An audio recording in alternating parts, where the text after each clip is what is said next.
Irmãos, eu sinto Deus aqui nessa noite. Vamos se colocar em pé junto comigo novamente, em reverência à leitura da palavra.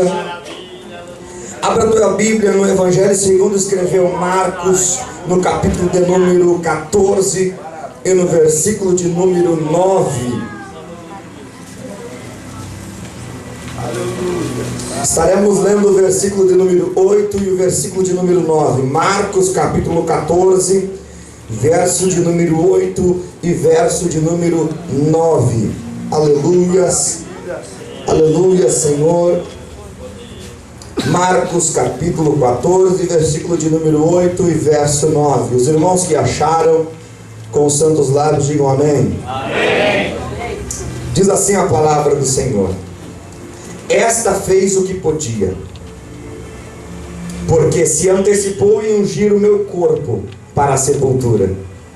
E em verdade vos digo que em todas as partes do mundo onde for pregado este evangelho, também o que ela fez será contado para a sua memória.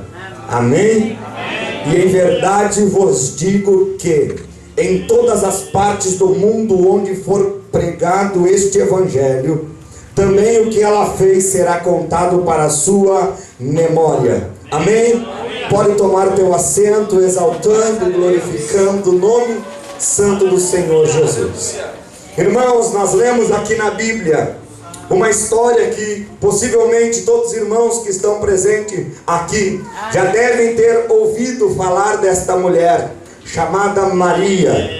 Alguns historiadores contam, aí alguns teólogos discutem: que Maria é esta? Que mulher é esta? Que moça é esta?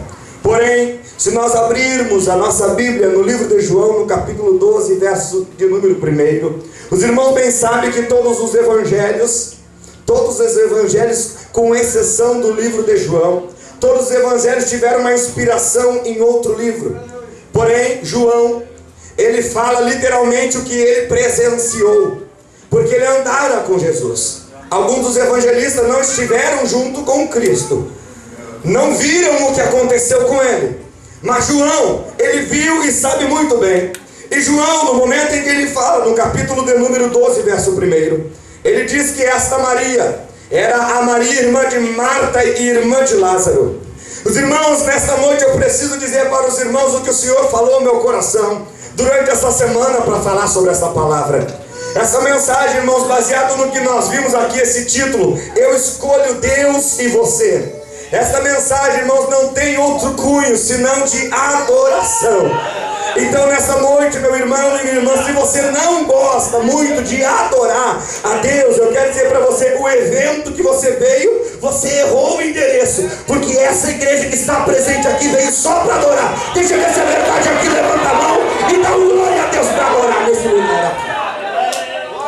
Esta irmã, esta serva do Senhor, ela fez algo para um homem chamado Jesus de Nazaré. Jesus, meu irmão e minha irmã, ele era uma pessoa que tinha em seu ministério uma das qualidades muito lindas que nós podemos usar durante a nossa vida, e que muitas vezes a fama de um ministério, a fama de um ministério do louvor ou da palavra, tira isso de muitos cantores, tira isso de muitos pregadores, de muitos corais, de muitos irmãos e irmãs que estão trabalhando na obra. Porque os irmãos bem sabem, eu comecei aqui em São Sebastião do Caí, onde moro, faz 1 ano e meio. Irmão, se eu andar por dentro de Porto Alegre ou dentro de Novo Hamburgo, São Leopoldo, dificilmente eu vou andar mais do que 1 quilômetro sem levantar a mão e dar passeio para um crente, mesmo que faz 1 ano e meio que eu estou aqui. Então, irmãos, existem muitas coisas no ministério do homem e da mulher de Deus que no decorrer do crescimento do ministério, algumas coisas são esquecidas. E uma das qualidades que Jesus tinha, ele tinha facilidade de relacionar-se. Ele tinha no seu ministério essa facilidade de ter relacionamentos. Ele veio diferente do sucessor. Antes dele tinha um profeta chamado João Batista. João Batista tinha um ministério diferente do de Jesus. Por quê? João Batista, o ministério dele se deu no meio do deserto. Lá no deserto, segundo alguns historiadores, ele só tinha alguns homens, ou qual iam com ele, levavam para ele mantimento, ou às vezes estavam com ele para ajudar ele em alguma coisa. Mas o ministério dele foi guiado. Ele normalmente trabalhou sozinho. A mensagem dele nem muitas pessoas, eram muitas pessoas que ouviam, mas nem todas todas queriam vir. Ouviam porque o poder da palavra é maior do que aquilo que a gente quer. Às vezes a gente não quer ouvir o que está sendo pregado, mas temos que ouvir, porque só assim nós mudaremos de vida. Alguém ouve a voz de Deus nessa noite aqui, irmão? Pois bem, o ministério de João Batista era assim. Ele vivia sozinho, ele pregava sozinho. Mas no momento em que Jesus chegou, aconteceu algo diferente. Jesus tinha um ministério de relacionamento. Jesus tinha um ministério ao qual as pessoas normalmente estavam junto com ele. Se Jesus vivesse nos dias de hoje, ele seria diferente de muitos pregadores, porque eu já encontrei esses tempos em um dia que estava indo para Florianópolis, um grande pregador aqui do Brasil, ao qual quando eu vi ele, eu disse: pronto, eu vou tirar uma selfie, eu vou bater uma foto com esse homem. Pensa bem, esse homem normalmente a gente só vê ele longe, só nos palcos. Agora ele está do meu lado no aeroporto. Quando eu cheguei para ele, dei a paz, Senhor, ele olhou para mim: boa tarde, quem é você? Eu sou o Daniel, lá de São Sebastião do Caí, do Rio Grande do Sul. E ele disse assim: muito bem, que o senhor precisa, eu queria tirar uma foto. Assim: pá, irmão, eu estou meio afadigado, estou meio cansado, não vai dar. Eu disse assim: muito bem, irmão, obrigado. A paz do Senhor, virei as costas e disse: ah, se fosse Jesus, Jesus seria diferente. Por quê? Porque se porventura Jesus entrasse dentro do aeroporto Salgado Filho, com certeza todos os voos iam atrasar, porque onde Jesus estava juntava uma multidão. Vinha pessoas que vinham para cuidar dele, vinham pessoas para receber milagre, vinham fariseus para ver se ele estava falando era verdade. Mas sempre onde Jesus estava tinha uma multidão. Já quero abrir um parênteses para dizer: nessa noite você não veio porque o Daniel está aqui, nessa noite você não veio porque o coral está aqui, nessa noite você não veio porque esta é uma das melhores congregações de adultos. Não, você veio porque Jesus te convocou, você veio porque onde ele está junto a gente, alguém faz parte do grupo que adora Jesus nessa noite. E lá estava Jesus sempre com relacionamentos. Jesus, o ministério dele foi baseado em relacionamentos. Eu costumo dizer que se porventura Jesus saía às 7 horas da manhã, ele colocava um gel no seu cabelo. Se fosse nos dias de hoje, ele colocava um perfume em sua roupa e andava pelas ruas. No final do expediente, no final da madrugada, no final da noite, se alguém fosse chegar perto dele, ele ia estar cheirando a peixe, ele ia estar cheirando a dinheiro, ele ia estar cheirando a qualquer coisa, menos o perfume que ele colocava de manhã. Sabe o que é isso? Jesus era uma pessoa que tinha relacionamento. Eu quero profetizar nessa noite que mesmo que Deus levante você até lá no topo, ainda assim você vai dizer: pode chegar perto, porque eu aprendi com Jesus. Eu posso estar no topo, mas ainda sou servo. Eu posso estar no topo, mas sou servo.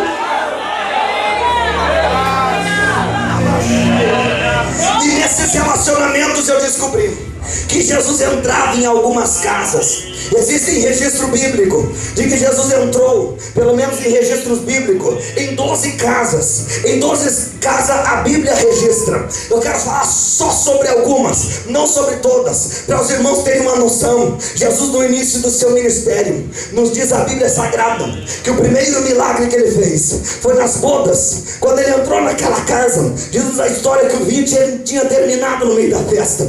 E no meio da festa chegaram para ele e disseram: o vinho terminou. Os irmãos bem sabem que na Bíblia, cada vez que se usa o termo vinho, fala-se de alegria. Então no meio de uma festa, tinha terminado o vinho, tinha terminado a alegria. Então naquele momento, Jesus disse para aqueles moços: enchei esta área. E daqui a um pouco ele disse: pega um pouco desta água e leva até o mestre Sala. Quando chegou lá, o mestre chamou o dono da festa e disse assim: você é diferente, porque todos colocam o melhor vinho no início e o pior pro final, porque todos já estão meio alegres. Você fez diferente, colocou um vinho mais ou menos no início e o melhor vinho ficou pro final. Sabe o que eu quero dizer? Quando Jesus entra numa casa, pode estar no meio de uma festa que está terminando a felicidade, ele prepara um milagre para que a felicidade permaneça lá. Se tem alguém que entrou triste aqui, se prepare, porque Jesus entrou na tua casa nesta noite. Primeiro ele entrou na casa na Canaã de Galileia para trazer alegria.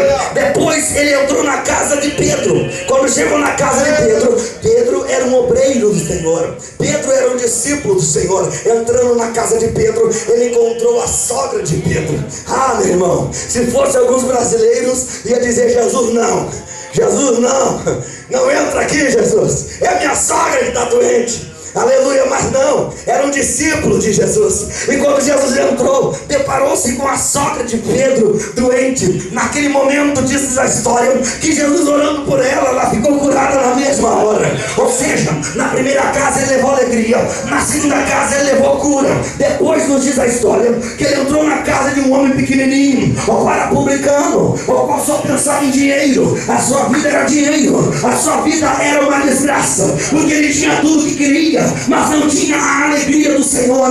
Mas Jesus veio dele em cima da árvore e disse assim: desce depressa, Zaqueu, porque hoje me convém ir na tua casa. E quando ele entra na casa de Zaqueu, ele levanta a mão para cima e diz assim: hoje veio salvação nessa casa, porque o Filho do Homem veio buscar e salvar o que se havia perdido. Outra casa que Jesus entrou, para os irmãos terem uma noção, depois da morte dele, ele vinha descendo no caminho de Emaús, encontrou dois discípulos, um conversava com o outro, tu viu, o nosso mestre morreu. Outro dizia: mas será? O que está acontecendo? Daqui a um pouco chegou um viajante e dizia para eles: o que está acontecendo? E eles perguntaram: você não ouviu falar de nada? Não. O que houve? O nosso profeta morreu. E lá estava chegando o fim do caminho, era tarde. Os dois discípulos de Emaús disseram: fique conosco, viajante. O viajante entrou na casa. Daqui um pouco, quando pegaram o pão para repartir o pão, o Senhor dando graça, os discípulos que estavam com os olhos fechados abriram os olhos e já não mais enxergaram Jesus. Sabe o que Jesus foi fazer lá? Ele foi fazer o que muitas vezes ele faz nas nossas igrejas. Você vem na igreja achando que está enxergando tudo, você vem na igreja achando que está vendo tudo, você só vê problema na tua vida, você só vê Jesus morto na tua história, você só vê Jesus crucificado. Mas quando ele entra na tua casa e reparte o pão, ele tira dos teus olhos uma venda e você diz: é Jesus que esteve aqui, foi Jesus que esteve aqui. Alguém tem uma mão, levanta, porque Jesus está.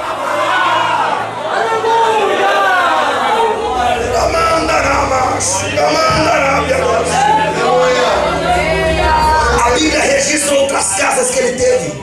A Bíblia nos diz que ele teve na casa de Caifás, a única casa que ele foi obrigado, a única casa que ele foi obrigado. Ele entrou na casa de Caifás para fazer uma coisa que só ele poderia fazer. O que ele fez na casa de Caifás? Ele levou a vida dele para entregar por a nossa vida. Lá na casa de Caifás ele foi para ser julgado. Lá na casa de Caifás ele foi para ser apontado os erros dele. E sabe o que acontece? Eu costumo conjecturar. Lá na casa de Caifás ele foi para que Caifás apontasse o dedo. Sabe o que acontece lá? Caifás guarda o dedo porque não tinha nada para apontar na vida de Jesus. Mas ainda assim ele foi levado para a cruz do Calvário para que eu, Daniel Santos, pudesse subir nesse púlpito e dizer: eu te adoro, Jesus, eu te glorifico, Jesus. Então, se você quer ficar em silêncio, o problema é seu. Se você tem uma mão para adorar, adora Ele nessa noite. Eu falei esses exemplos, falei pelo menos 7 exemplos aqui, mas existem outros, mas eu vou deixar de canto. Eu só quero dizer para os irmãos por que eu resolvi identificar que Jesus entrou em algumas casas. Porque na Bíblia não tem registro de Jesus voltando nessas casas. Porque o mais importante, esse dia eu estava conversando com a Rosana e dizendo: amor, eu não sei se o mais importante é ir pregar numa igreja ou voltar para pregar naquela igreja. Porque ir para pregar qualquer um pode indicar, agora voltar significa que os irmãos gostaram do teu ministério. E assim, eu acho que o melhor é voltar. Mas o que me chama a atenção é que todas essas 12 casas, melhor dizendo, as 11 casas que eu separei, todas elas Jesus entrou. E não tem registro bíblico que Jesus voltou. Não tem um registro bíblico que Jesus voltou na casa de Canaã da Galileia. Não tem um registro bíblico que diga que Jesus voltou na casa de Pedro. Não tem um registro bíblico que Jesus voltou na casa de Zaqueu. Não tem um registro bíblico que Jesus voltou na casa dos discípulos de Emaús. Não tem um registro bíblico que ele voltou na casa de Caifás. E nem de Jairo, ou de uma menina que morreu, não. E nem de Lázaro, melhor dizendo, e nem de Jairo, e nem de Caifás, mas sim irmão Daniel. Jesus voltou em alguma casa. Para tu achar importante isso, sim, Jesus voltou em uma casa de 3 irmãos, Lázaro, Marta e Maria. Mas por que Jesus não registrou na Bíblia que ele voltou para as outras casas e ele voltou para a casa de Lázaro, Marta e Maria? É porque, meu irmão, escute isso aqui, não existe um registro bíblico que diga que Jesus voltou nas 11 casas, mas existe registro texto bíblico para dizer que Jesus voltou pelo menos 5 vezes na casa de Lázaro, Marta e Maria. Aí eu perguntei: Jesus, por qual motivo o Senhor não voltou nas outras e voltou na casa desta família? E o Senhor Jesus falou ao meu coração: leia de novo, veja o que eu fui fazer nas outras casas e o que eu fui fazer na casa dessa família. Nas outras casas eu fui levar alegria, nas outras casas eu fui levar cura, nas outras casas eu fui levar salvação, nas outras casas eu fui tirar a venda dos olhos dos discípulos de Maús, nas outras casas eu fui levar unção, nas outras casas eu fui levar várias coisas. Mas na casa de Lázaro, Marta e Maria foi diferente. Eu entrei lá dentro e não fui levar nada, simplesmente eu entrei, e quando eu entrei eles me recepcionaram de uma maneira que ninguém me recepcionou até hoje. Como assim, Jesus? Quando eu cheguei lá, tinha uma moça que se dobrou nos meus pés, e quando ela se dobrou nos meus pés, ela começou a ouvir as minhas palavras. Poucas pessoas me ouviam de joelho aos meus pés. Lá tinha uma mulher chamada Marta, que ela começou a trabalhar tanto, preocupada em dar uma janta bonita, uma janta abençoada, que ela chegou a ficar brava com a irmã, dizendo: Maria, tu olha só, Maria, Jesus, o Senhor não vê que essa mulher não está me ajudando, essa minha irmã? Lá tinha um homem chamado Lázaro, ao qual ele era um festeiro, ele estava junto comigo na mesa sempre, eu sempre estava bem recepcionado. Sabe o que eu quero dizer para você nessa noite? Sabe por que muitas vezes Jesus entra no ministério de alguém, sai desse ministério e nunca mais volta? É porque esse alguém não recepcionou Jesus da maneira que ele queria. Sabe por quê?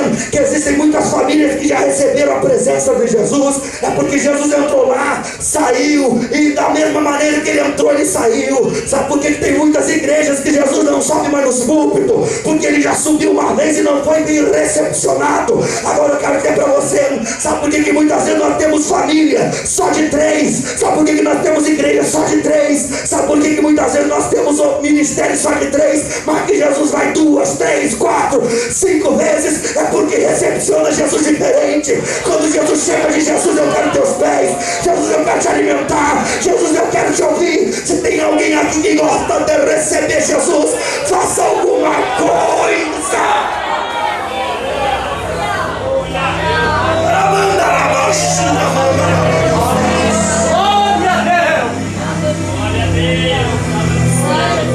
Aí Jesus não vai mais lá, aí Jesus não volta mais lá.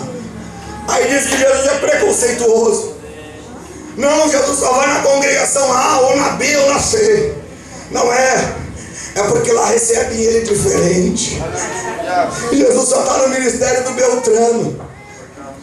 3 homens do Velho Testamento disseram, junto com uma mulher: não pode, Deus só fala através de Moisés.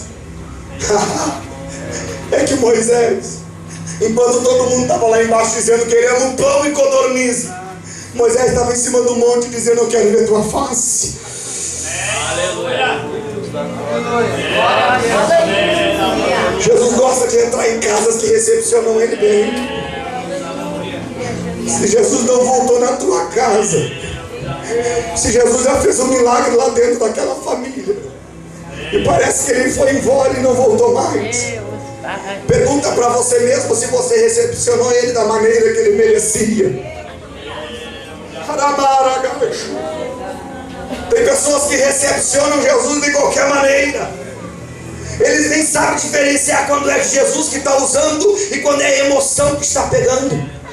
Agora, a pessoa que recepciona bem Jesus, ela se dobra aos pés de Jesus e diz: Jesus, eu quero só te ouvir. E Jesus disse para essa pessoa: a melhor parte ela escolheu, e isso não vai ser tirado dela. Aleluia. Então, meu irmão, no momento em que eu li que Jesus voltou à casa de Lázaro, Marta e Maria, eu perguntei para Deus: Senhor, mas essa história que eu li hoje não se deu dentro da casa de Lázaro, Marta e Maria. Quem gosta de revelação da palavra, levanta uma das mãos e dê glória. Essa história aqui não se deu dentro da casa deles. Essa história se deu dentro da casa de um homem chamado Simão, o leproso. Lázaro, Marta e Maria resolveram fazer um banquete para Jesus dentro da casa de Simão, o leproso, porque Simão tinha recebido milagre. porque a lepra nunca tinha sido curada por ninguém, nenhum médico. A medicina não tinha conseguido curar ainda a lepra, e Jesus curou. Então Lázaro, Marta e Maria, que sabiam recepcionar Jesus, prepararam uma festa dentro da casa de Simão. Sabe o que eu aprendo com isso? Muitas vezes as pessoas já não têm mais Jesus em seus púlpitos. Muitas vezes as igrejas não têm mais Jesus em seus púlpitos. Muitas vezes as famílias não têm mais Jesus dentro da sua casa.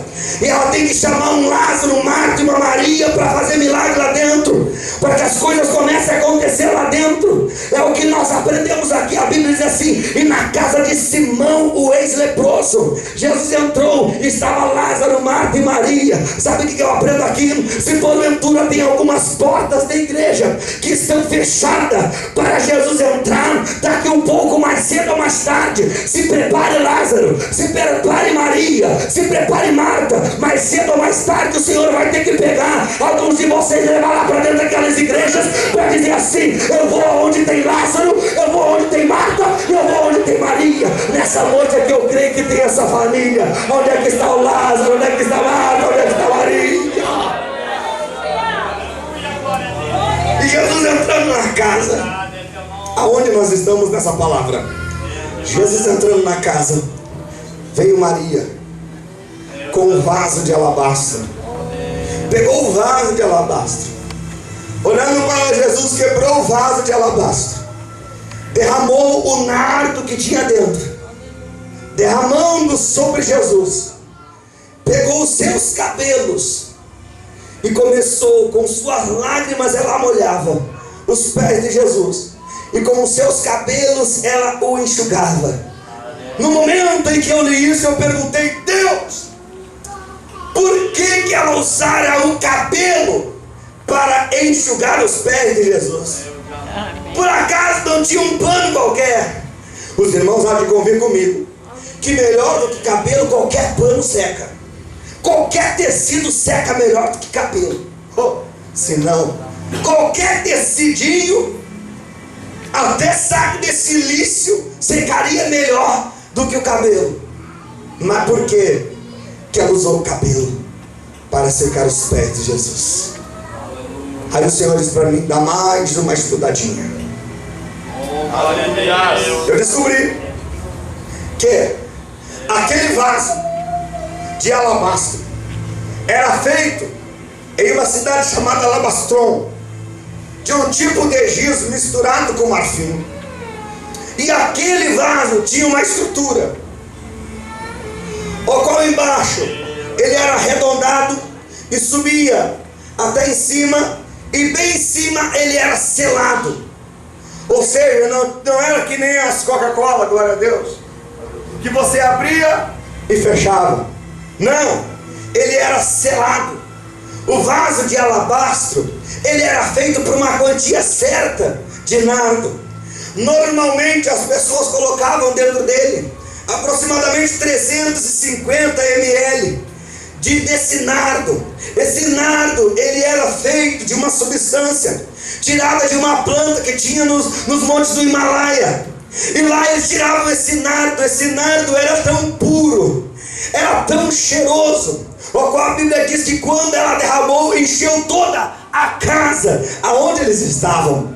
Só que no momento em que eu li que ela quebrou o vaso, eu fui ler e fui descobrir que na parte superior daquele vaso de alabastro tinha algumas arranhaduras que era feita para selar. Ou seja, se eles precisassem tirar um pouco de nardo ali de dentro, eles quebravam uma daquelas arranhaduras e tiravam ou colocavam mais, e na próxima eles selavam novamente. Agora, no momento em que eu li na Bíblia que ela quebrou o vaso de alabastro, eu perguntei: Senhor, por que ela não quebrou uma das arranhaduras? Por que ela não tirou aquela tampa que selava e derramou um pouquinho? E o Senhor disse para mim: é que um verdadeiro adorador, quando ele chega na presença do seu Senhor, ele não fica reservando coisa para outro dia.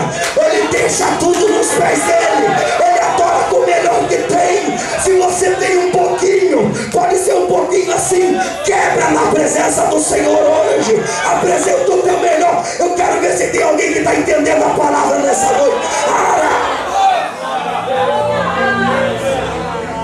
Só porém eu descobri que ter 326 ml, que é o que ela tinha ali dentro, 326 ml de nardo. Esse nardo, para os irmãos que não sabem, ele era trazido da Índia. E o representante comercial, ou o vendedor desse nardo, vinha uma vez por ano. E esse nardo, meu irmão e minha irmã, ele era comprado e dado de presente para a moça virgem, aquela o qual um dia pensava-se em se casar.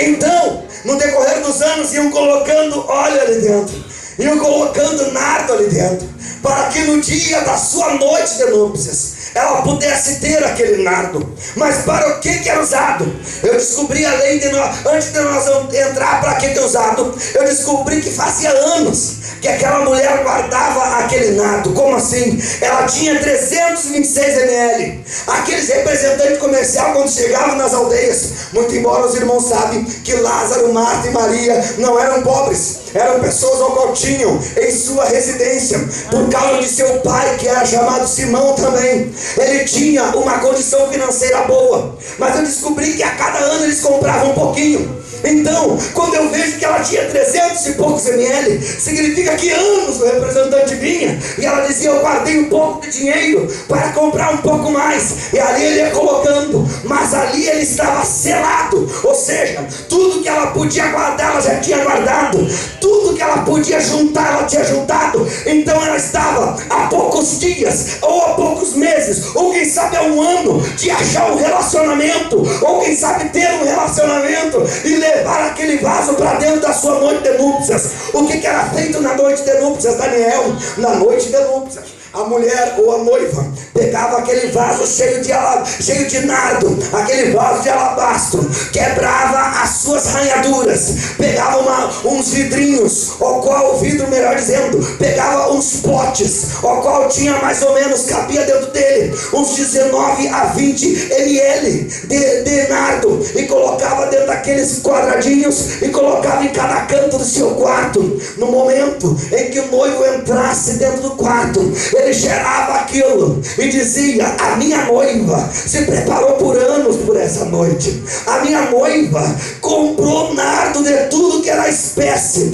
mas esse nardo que ela apresentou era um nardo puro, diz-nos a história. Então ela juntou por anos para na noite de núpcias ela poder apresentar para o seu noivo. Então quando ela quebrou o vaso, ela estava abrindo mão de algo que a mulher do mundo antigo levava muito a sério, porque quando o noivo entrava dentro do seu quarto, sentia o cheiro do nardo, ele dizia: a minha esposa se preparou por anos por esta noite é muito importante para ela. Veja o cheiro, veja o aroma, e o restante do nardo que sobrava, ela derramava sobre o seu corpo, para que quando o noivo colocasse as mãos nela e puxasse as suas mãos até próximo de sua boca, ele sentisse o aroma que o corpo daquela noiva tinha. Uma noiva preparada, uma noiva ao qual se preparou para a grande noite. Sabe o que Maria estava fazendo?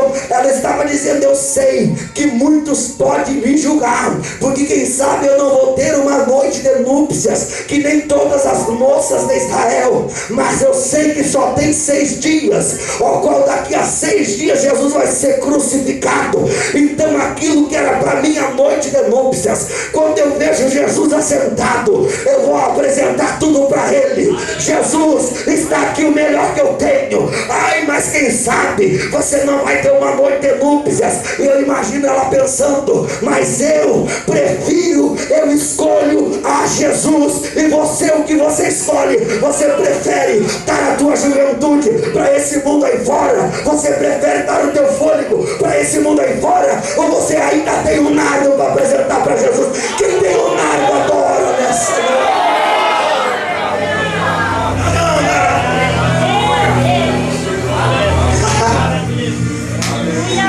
Aquele nardo começou a cheirar dentro do quarto, melhor dizendo, dentro da sala onde eles estavam. E alguns disseram: por que esse desperdício? E não bastando ela derramar todo o nardo, ela solta o seu cabelo e vai secar os pés de Jesus com seus cabelos. E o que tem a isso, Daniel? Eu descobri que a mulher daquela região, ela não tirava o seu cabelo para fora, ela não mostrava o seu cabelo nem para o seu irmão, nem para o seu pai. A única pessoa que via o seu cabelo era sua mãe, quando ela ia pentear a sua filha. Então, no momento em que a noite de núpcia chegava, além dela derramar o óleo dentro do quarto, ela pegava e desatava o seu cabelo dentro do seu quarto, tirava o seu véu e na presença do seu noivo ia desenrolando o cabelo. Sabe o que ela estava dizendo? Meu esposo, isso aqui nem meu pai viu, isso aqui nem os meus irmãos viram. Então, meu esposo, eu estou apresentando para ti algo de valor, que é o meu cabelo. Aleluia. Mas quando ela viu Jesus, ela disse: Jesus, nem o meu pai, nem os meus irmãos, ninguém viu o que tu vai ver. Jesus, diante de ti eu desamarro meu cabelo e seco os teus pés com os meus cabelos. Se tem alguém aqui que tem um espírito de adorador, faça alguma coisa.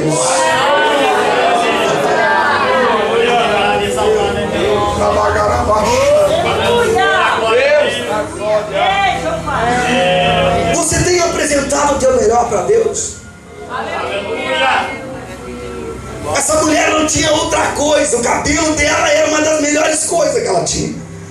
Agora a pergunta de Jesus para nós poder ir embora tranquilo e vir no segundo dia: você tem apresentado o teu melhor para Deus? Não, Daniel, Deus é um Deus de misericórdia. Qualquer coisa para Ele basta. Irmão, esse pensamento já foi embora há muitos anos.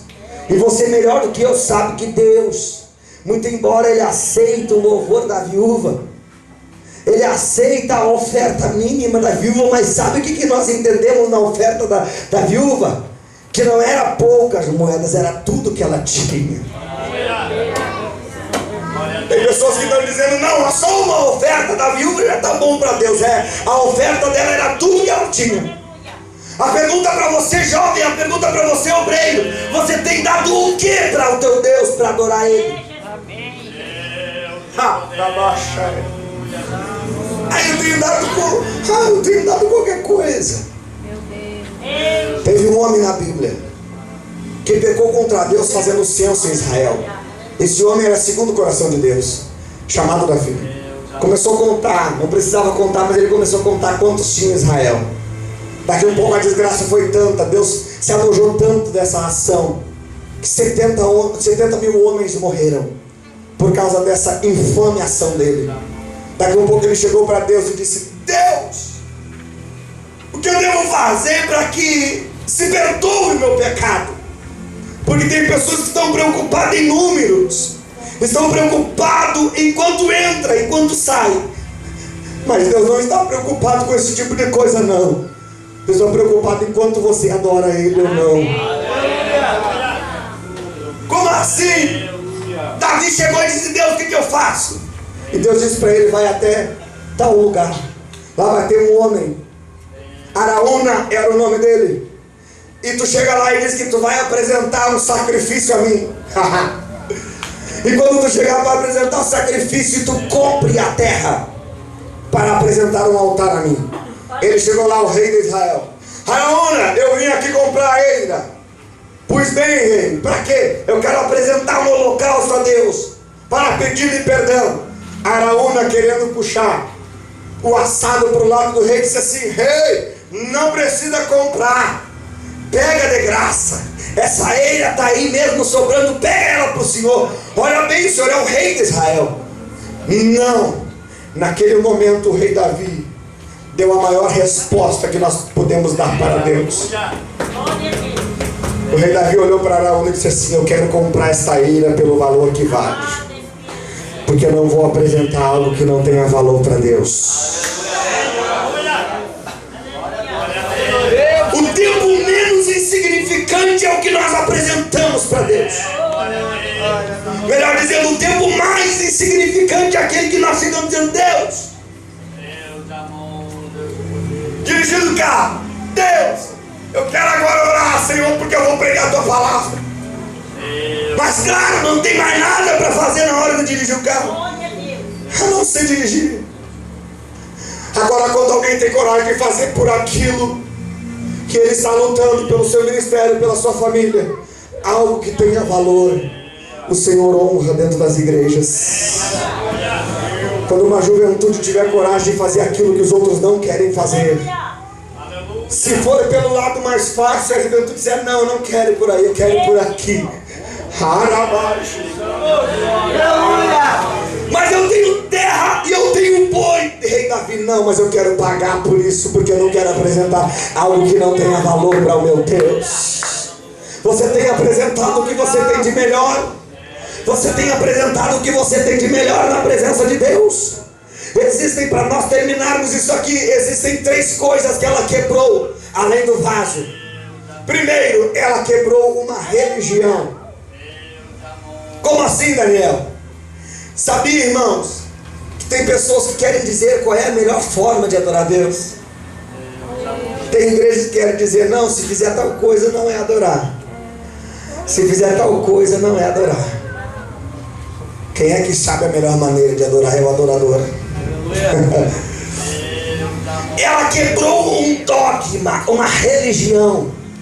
Todos estavam esperando que ela fizesse com aquilo outra coisa, que ela fizesse com aquilo ali uma noite de núpcias. Mas ela quebrou a religião e adorou a Deus da maneira dela.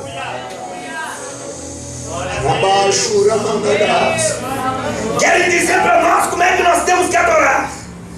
Não pode levantar muito a mão, não pode pular muito, falar em língua estranha só quando tiver em culto de Santa Ceia ou quando alguém estiver pregando. Não, se não for ele, não adianta falar em línguas. Se for cantar no culto tal, só canta esse hino, não canta esse tipo de hino. Eu quero dizer para você, essa mulher quebrou o dogma dizendo: quem diz quem deve, qual a maneira que eu adoro sou eu mesmo. Se tem pessoas que querem que você adore com a boca fechada, diga para ele: não tem como. Adorador precisa fazer barulho. Adorador precisa.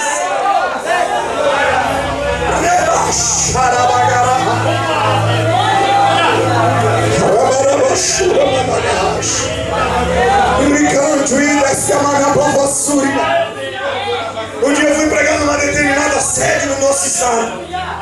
Em cima do púlpito tinha uma sineta, a qual apertava-se o botão. Brim, brim, brim, brim.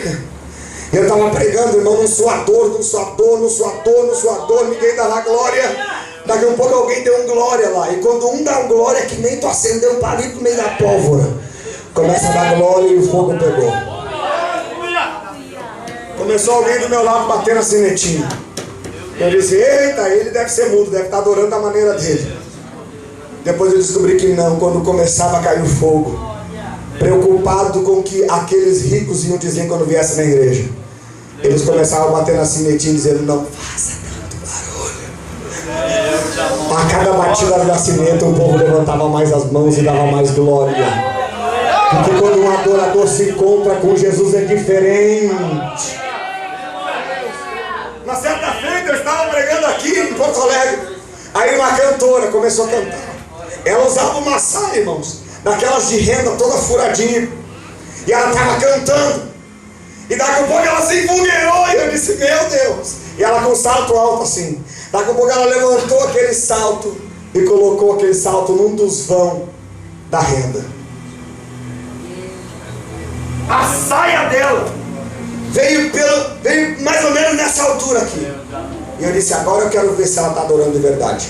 Ela tirou-lhe a saia, levantou a saia e continuou adorando a Deus.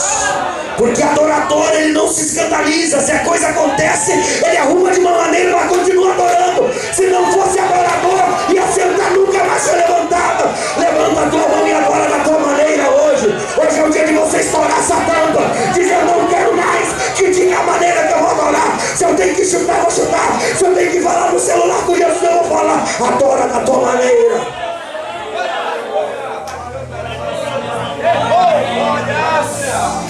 Ela quebrou uma religião, ela quebrou a hipocrisia, Porque quando ela quebrou, lá veio um Judas.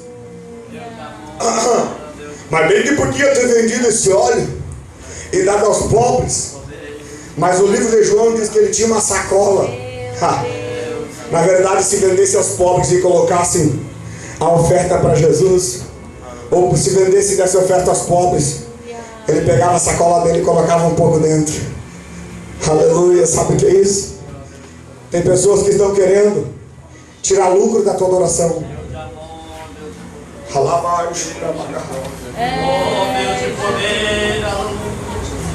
Tem pessoas que estão querendo tirar lucro da tua adoração, coral de Deus.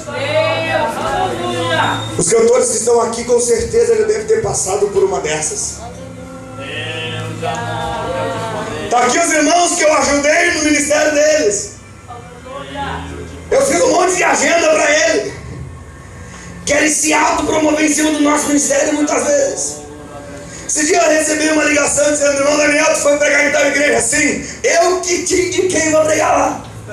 Sendo que o próprio pastor Acácio tinha ligado para essa pessoa e tinha dito: irmãos, o irmão Daniel está indo aí, quem sabe? Meu pastor me ajudou lá. Mas uma pessoa, amigo meu, ligou e disse assim: eu te agendei para te pregar lá. Tem pessoas que não querem que tu adore da tua maneira, porque ele ainda quer tirar um pouco de lucro da tua adoração. Esse tipo de pessoa vai ter que morrer de fome, porque você não vai adorar da maneira que ele quer. Você vai adorar da maneira que Jesus merece.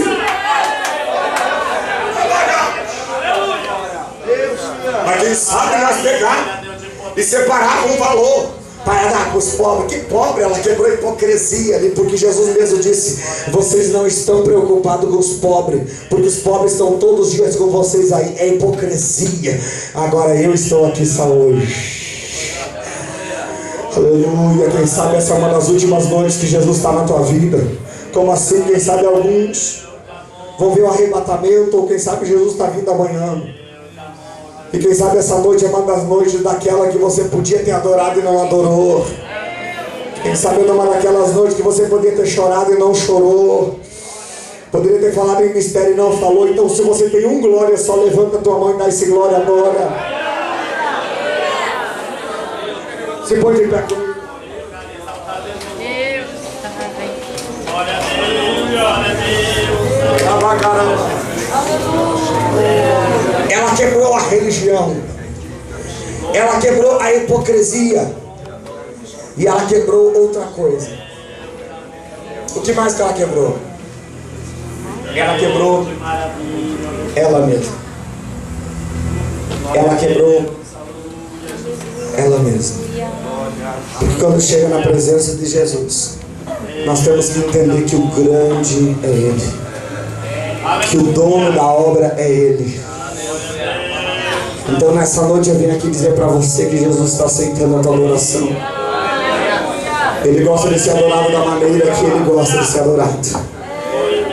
Se Daniel adora de uma maneira, não tente copiar a maneira dele adorar. Adora da tua maneira. Adora do teu jeito. Nessa noite Jesus está aqui para ver se você consegue adorar Ele depois dessa mensagem ainda. Você tem um pouco de adoração para dar para Ele, então adora nesse momento. Aleluia! Aleluia! Essa mulher quebrou esse dogma. Ela disse: Jesus, quem sabe essa é a última noite que eu tenho para te adorar. E eu quero te adorar. Quebrou o vaso de alabastro. Aleluia. E adorou Jesus conforme Ele merecia. Aleluia. Você quer ter uma história com Cristo? Você quer que Jesus diga sobre você em algum lugar? Você quer que Jesus volte para a tua casa? Adora Ele como ninguém adorou até hoje. Faça por Ele alguma coisa que ninguém fez até hoje.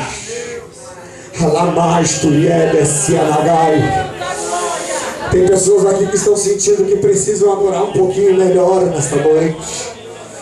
Aleluia! Nessa noite eu quero orar pela tua vida, irmão. Aleluia! Eu estou falando com pessoas aqui que não pararam de trabalhar na obra, que não deixaram de fazer a obra. Mas tem algo melhor para dar para Jesus. Tem algo melhor para dar na sua família, na sua casa, no seu ministério. Só quem tem algo melhor para dar para Jesus nessa noite e quer dar esse algo melhor, eu quero convidar você a vir aqui na frente e orar comigo. Você que tem algo melhor para dar para o teu Senhor nessa noite, uma lágrima que você ainda não derramou, uma glória que ainda você não deu, eu quero convidar você para orar junto comigo nesta noite aqui na frente. Isso, vem aqui na frente orar junto comigo. Eu quero que o irmão largue para mim.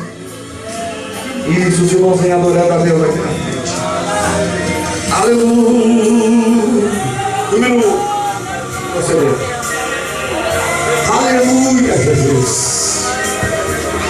Essa é uma oportunidade única que Deus está dando para nós adorar Ele da maneira que Ele gosta de se adorar.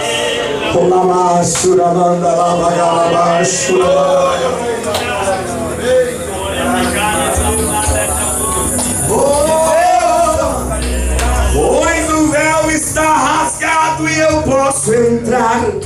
Eu adorarei, adorarei, adorarei. Não me interrompa, quero adorar. Nessa noite eu quero que você se coloque diante do teu Deus. Derrame a lágrima que você precisa derramar. Se fosse no mundo antigo, somente o pastor poderia entrar no Santo dos Santos. Eu adorarei.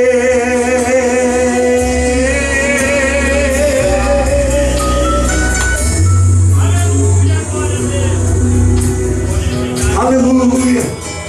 Escute. Eu li que o véu do templo se rasgou.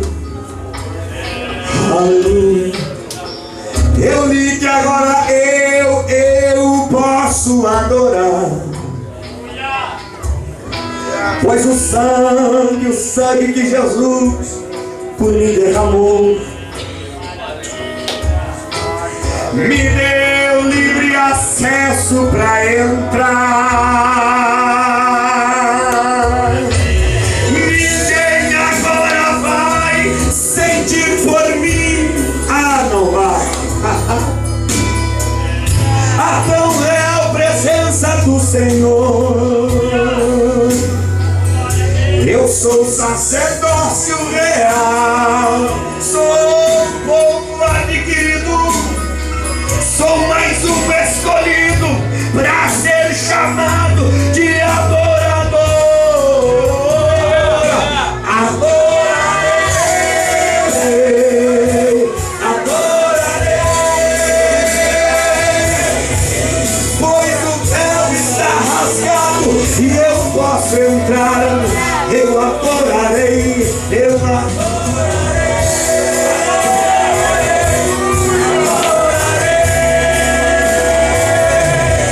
não me interrompa, quero adorar. É para te adorar, Senhor, que essa igreja está diante de ti.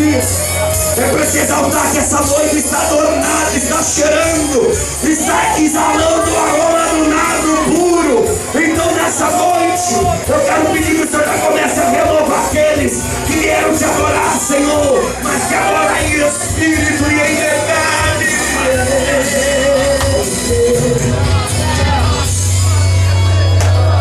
Você pode dizer aleluia, mesmo chorando, quero adorar. Mesmo sofrendo, quero adorar. Faltando tudo, eu quero adorar. Se tu não gosta de dar glória, sai de perto de mim. Eu quero adorar. Se tu não gosta de barulho, sai de perto de mim. Deixa eu adorar, deixa eu levantar a mão e dizer adorarei, adorarei. Tem adorador, aqui tem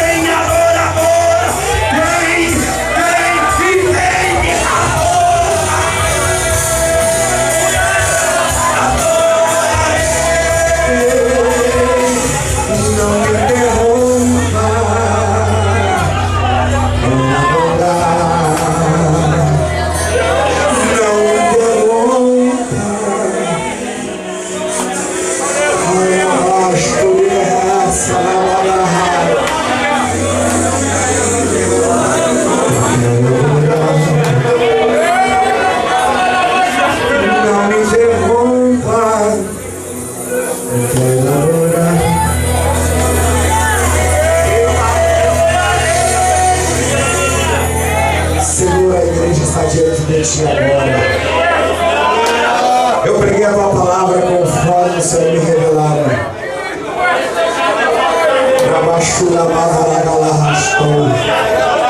Está diante de ti uma noiva, Senhor, adornada. Tem pessoas que vieram para frente aqui, Senhor, dizendo: eu vou lá, mas eu vou dar o melhor glória que eu tenho para dar. Eu vou lá, vou dar o melhor aleluia que eu tenho para dar. Eu vou lá e vou falar em língua estranha conforme eu nunca falei. Tem pessoas aqui, Senhor, que nessa noite estão tendo uma experiência de relacionamento contigo, porque o Senhor é um Jesus, é um Deus que gosta de relacionamento. Então aonde tem uma pessoa íntima sua, que tem relacionamento contigo, eu peço que o Senhor receba a adoração dela agora, porque aonde tem adoração subindo, tem glória descendo. Aonde tem glória que sobe, tem glória que desce.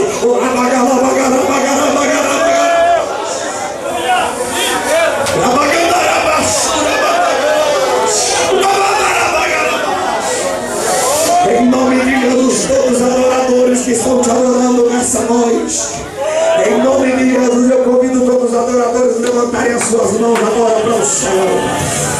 Todos os adoradores, Senhor, estão de mão erguida agora, Jesus. Essa é uma noite, Senhor, que nós não esperávamos que seria uma noite de adoração, mas é uma noite de adoração, porque nós preferimos te adorar do que está lá no mundo. Nós preferimos te adorar do que está sofrendo. Preferimos te adorar do que está comendo as faropas do diabo. Preferimos te adorar do que está sofrendo na mão do inimigo. Então aquele que é adorador de verdade está adorando. Receba de Deus agora. Receba. Tem adorador que recebeu, tem adorador que teve experiência, tem adorador que teve experiência. Receba, adorador de Deus. Quem tem uma salva de palmas para dar para Jesus como adorador?